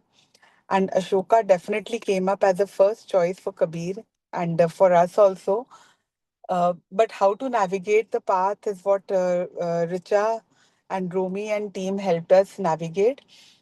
When we connected with them, they guided us, they counseled us how it should be, how the path should be, and what we should be doing. That, letter of intent that Kabir had to write, how that should have been drafted. And initially, Kabir was being a conservative, academic oriented child, was very clear that he wants to ace into DU, go to St. Stephen's, and have an economics career from there. How we gradually counseled him and said that how these liberal arts universities are going to offer that, multifocal learning opportunities for a child like him, who's experimental in his learning. So, yes, and again, the trick that we chose was apply early. When the first round of applications opened, we applied. In fact, a year before Kabir had done his summer internship there. So he had got a feel of the university also, what it is like. And we were also very appreciative of the approach of teaching of the university. And also we connected with a lot of professionals in the space who told us that if economics has to be a career, then you should be aiming in India with Ashoka over DU. So when that sort of feedback came from many learned professionals who were working in the field of economics, and also the shift of professors from DU to these liberal art universities made us really think about whether we should be going the traditional DU path or choose Ashoka over St. Stephen's. Kabir applied, and the entire letter of intent drafting, how he should be going about, how he needs to be crisp in his presentations. He should be very candid about what he wants, very clear and concise his presentations should be. That was superbly guided by Richa and team. And the online meetings, I still remember, Richa. And Kabir would just shoo me out of the room and say that, let me deal with this. And I think on many occasions he did contradict also. He was firm on his point and say, no, Yes. I want to present this. You couldn't tell him what to do. I guess, that's who Kabir is. He'd be like, this is how I want to present it, this is what I want to do. So we learned, of course, to, respect his space and to not give too much gyan, because, ultimately it is about the student presenting the best of themselves. And I think that, in fact, I wanted to ask you about that, Molly, that given Kabir is a very reserved student, and, how did you get him to present himself so confidently, like in interviews or in conversations? Sometimes I find that students who are reserved or little shy, they are not able to really sell themselves in an interview or a conversation. So how did you make that shift with your kids? So, Richa, this journey I did not start when we started for Ashoka. I have been with Kabir, encouraging him to participate in quizzes, in debates. And Kabir has a very strong intellectual quotient. He's very intellectually inclined, very much about facts. And even at our house, we have a lot of avid discussions between Kabir and his dad on, he might just pick up a current affairs topic and they can get into candid discussions over that. So, encouraging Kabir from the school time, I encouraged him to participate in Model United Nations. Though sometimes when it would be a group setup, he would actually, shy away from strong discussion points, which he still does at times. But when it is more of a smaller group, small group discussions, or maybe one-on-one platforms where he's asked and he has to answer, you will see Kabir outshine and speak his mind. And that's exactly what happened in Ashoka. So even when we were filling in the form, I asked him, I took his permission that Kabir, is it okay if I write about your autism in the form?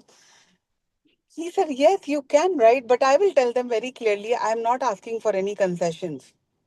If I have come so far in my life on my own, I want to navigate this further by myself.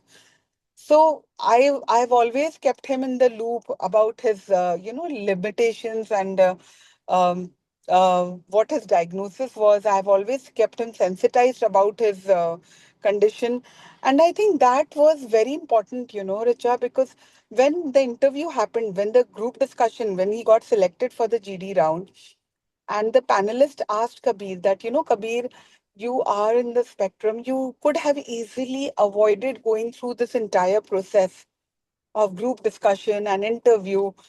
We could have just taken your application in because we are inclusive and we don't believe in, and he just said one thing, which still hangs on with me. He said, sir, autism is my identity. And I'm not asking for Actually, that's any. how we got him to agree to, put that in the application because Yes. he was very, very reluctant. I remember to put this in the application. We said, "This is your identity. You are keeping it from them if you're not disclosing, right?" And Romy, that really played out well because when he spoke that, and I wasn't allowed in the room, but I had requested Kabir just to keep a little bit of door open so that I could hear what he's speaking. I actually had tears rolling down my I cheeks agree because with you. that was so powerful. I said, oh God, if now also these guys don't take this boy in, then something is wrong with the institute. Yeah, Because his it is interview was very so good. But yes, I think he must have done well in his written also and everything, which came out later that yes, he had Absolutely. actually performed well. Absolutely. And yeah, he nailed it in the first round. And I think Romy, I texted you guys that Kabir has got through, Yeah, yeah, yeah. and And that I was think we were amazing. quite confident that he would make it. I think Ashoka would be proud to have a student like him. Oh, Romy, you had a question for Molly. Yeah, yeah, no, I just wanted to, because I know Molly as a parent, you had really, really worked with him even before, like he came on to I Know Me, and I also worked with him not exactly one on one, but a smaller group when we were preparing him for the, this entrance test, Ashoka entrance, and he was very, very interactive. He was the first one to answer, so he had, shed his inhibitions long time back. But just to, Yeah. for the sake of other parents, like how important were the school level achievements uh, vis-a-vis his independent projects or internships in building his profile? I think it was very important, Romy, I didn't realize it then because, when he was growing up, I didn't even know whether, grade 10 will happen or how it will happen, where he would stand. So I wasn't planning for future. I was living in today. Okay, this year, this is what Kabir has achieved. Let's go to the next. Let's go to the next. That's how we were taking it forward. But whenever I saw a potential in him, I nurtured it to the best of his ability. Even if in MUNs he did not do well, he would come back sometimes frustrated that, I wasn't given a chance to speak. I wanted to speak, but I was just cornered because that's what these competitive grounds are. I would still go back and sit with him, counsel him, make him reflect that how it made you a better person today. You came back learning about people and the environment better. So, Correct. even out of the negatives, Romy, I would bring out something positive and talk about it with Kabir. I And sometimes he would really get disheartened. And I would say, hey, Kabir, tomorrow's another day. Let's rise and shine. So, that's the spirit with which we have been working with him. And I think it really played out well in his Ashoka. And till now, like he has just completed his second year. And incidentally, he chose very tough combination in economics all in the same year. Yeah, From he's a very brave boy. He chose econometrics and micro, macro, all happening in the same semester. So it was a tough semester for him. And he is above 3.4, Wonderful. CGPA, even despite of the challenges. Though he would want to see himself 4 on 4, knowing the Obviously. I know, but Ashoka economics is not easy. I have It's known not many easy. students to cry after going there. It is a tough course. So I would say, just ask him to cut himself some slack. It's really not easy. Molly, we have a parent who has a question for you. Nivedita, you have a question for Molly? Yes, Nivedita. Well, she has a hand up. Maybe it went up by Yeah. mistake. No, she Yeah. said yes. No, no, no. Nivedita. Molly only said yes. No, I said Oh, yes, you said Romy. yes. I'm sorry. So maybe it was by mistake. Yeah. Okay. So, Okay. Romy, for me, the preparation started at a very early stage. I would always push his comfort zone, push his boundaries academically, and I saw the intellectual quotient very high. So I nurtured him in the space of a lot of debates, MUNs, quizzes, uh, made him take up failures at his stride.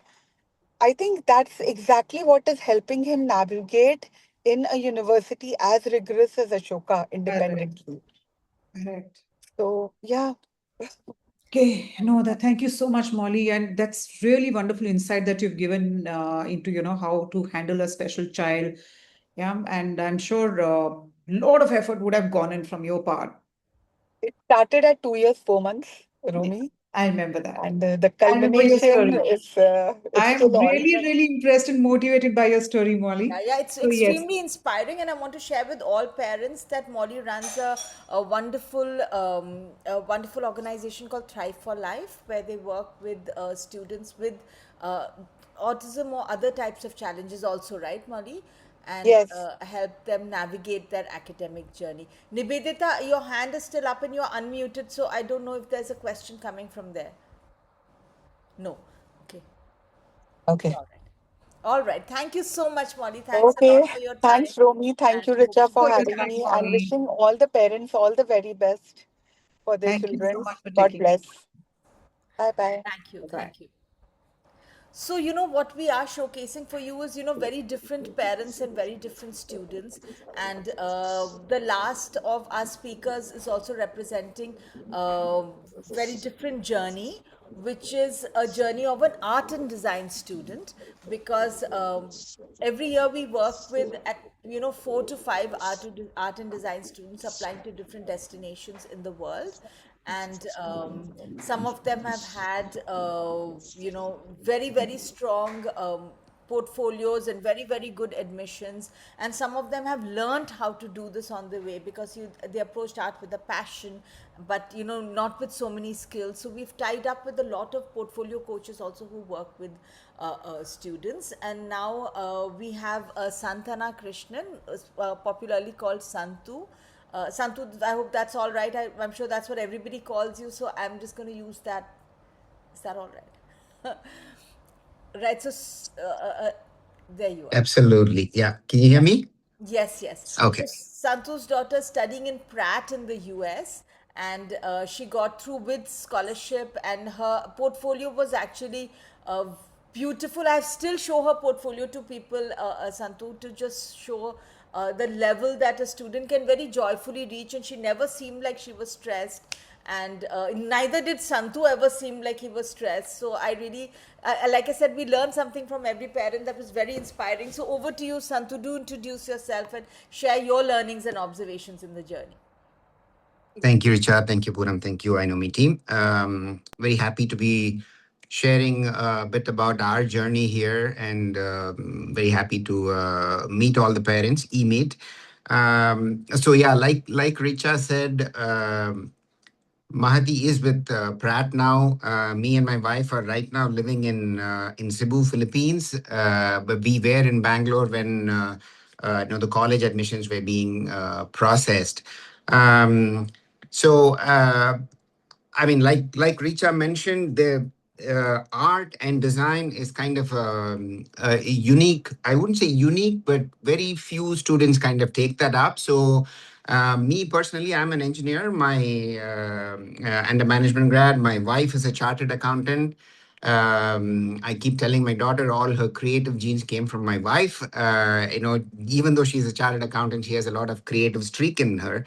But both of us don't have art and design oriented education or any kind of exposure to that. So it was kind of difficult for us to guide her with clear certainty about this is what you should do, or these are the options that you need to take up.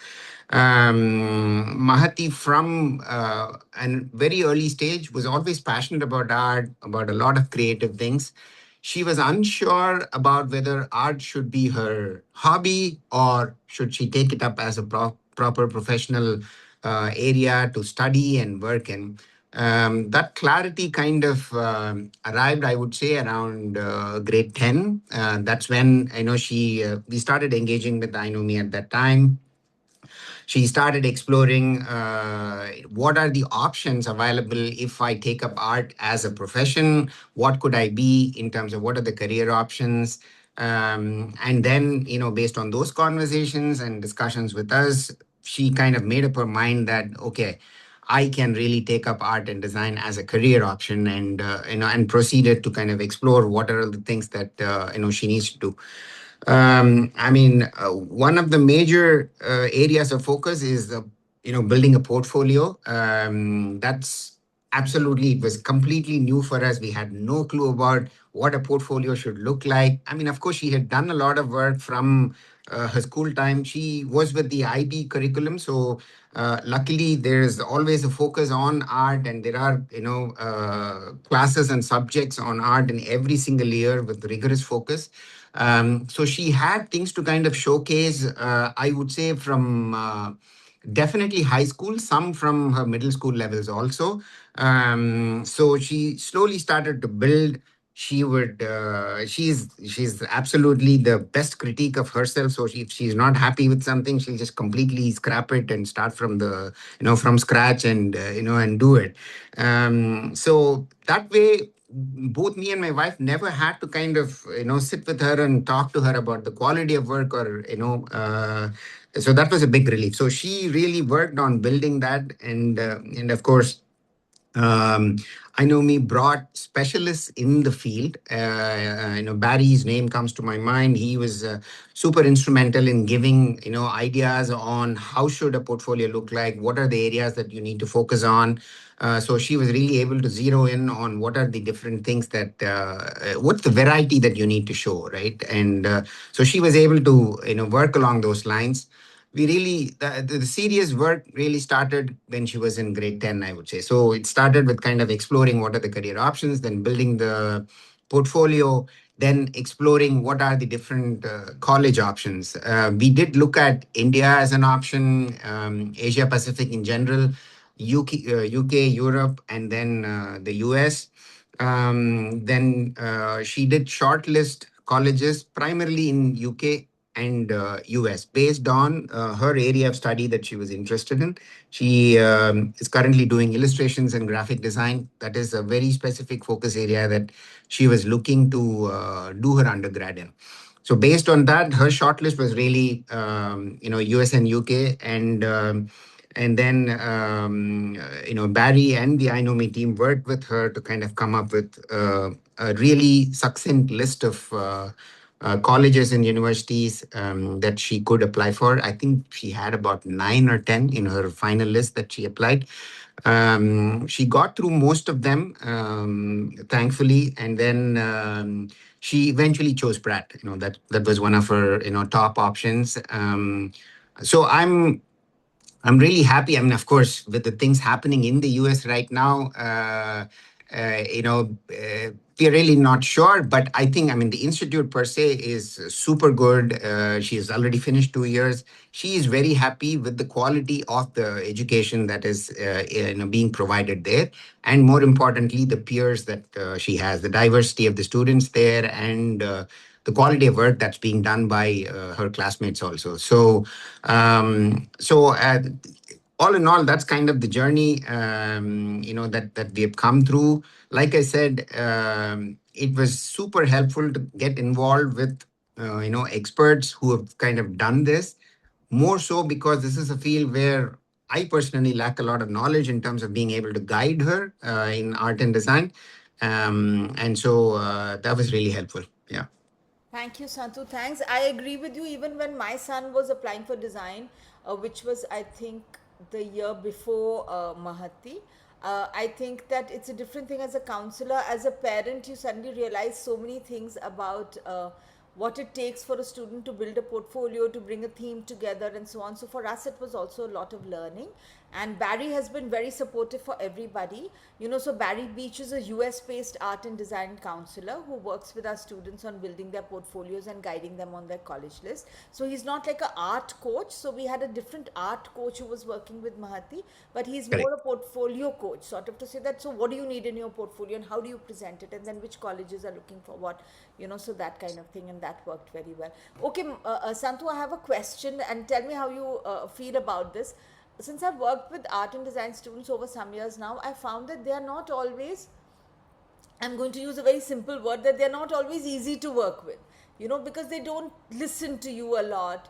They'll be like, because art is also inspiration, right? So we'll tell them that, how is your art pieces going? Like I remember we were working on doing this illustrated book of stories, and then, but Mahati, I found that among all the art and design students, she was a very easy kid, both in terms of listening and having her plan together, etc. So how did it go with art and design in your house? Did you always support her from the beginning?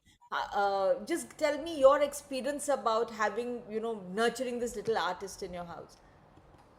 Interesting thing that you're asking. Yes, I mean, the combination of, again, I don't want to prototype and kind of put people in buckets, but the combination of following a rigor and discipline and then mixing creativity is a difficult thing to do together, right? I think, like I said, from the beginning, she always had liking and passion for art, and we always used to encourage it.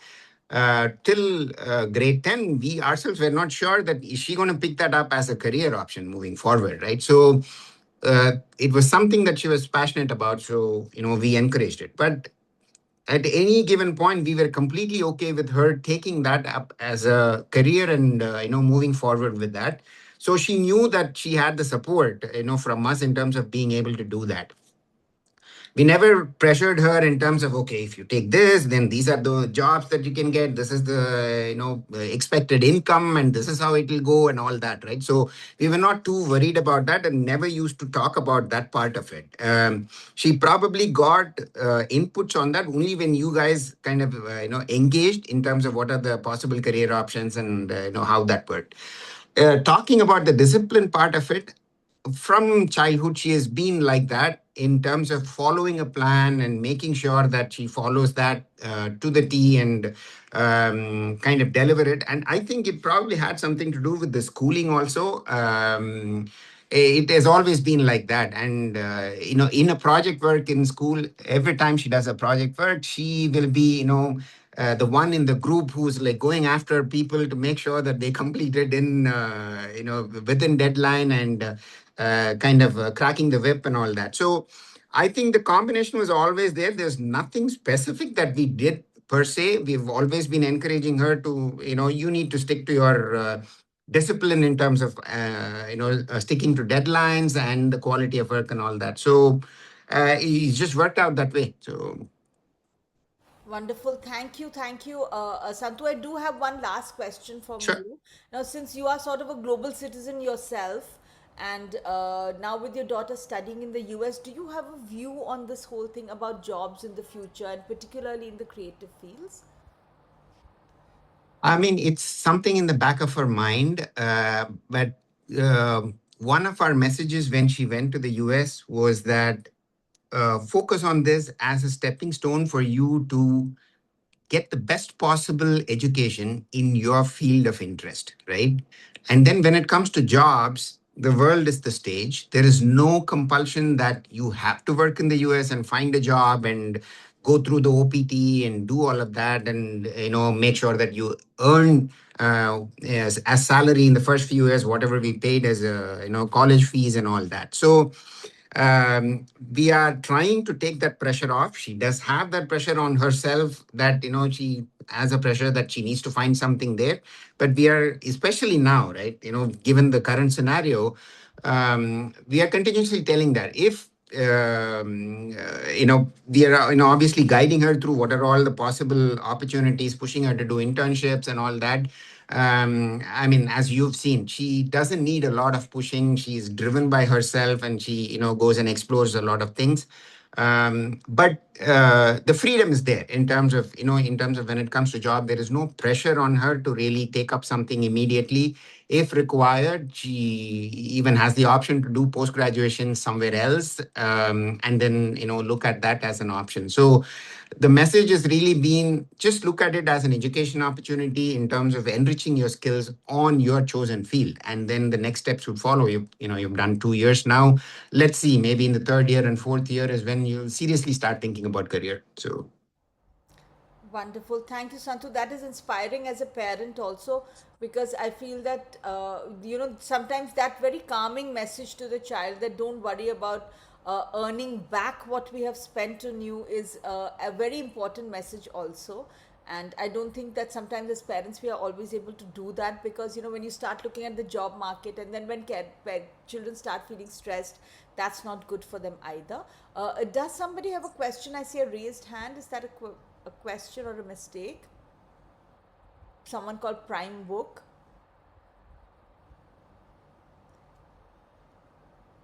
No, maybe not. Okay, it was a mistake. Okay, all right. Thank you. But if you guys do have questions, do reach out to us either on the chat box here, or I've put our email ID over there.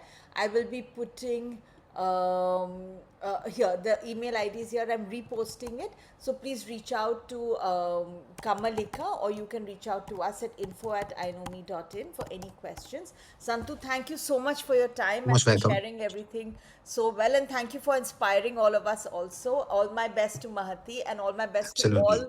all the parents and students who are on this session. I do want to leave you with an idea of what we do with students, which is we start with career guidance, Head Start and Pathfinder, our flagship program. We do academic mentoring, profile mentoring, college application guidance, and college essays and interviews. If you work with us, my only one request to you is to call us I Know Me, which means I know myself, though I know a lot of parents here said you know me. So I just want to tell you that that's who we are. We sort of help students build self-discovery for themselves that leads them to success, and we hope to do that with your students too. All the best.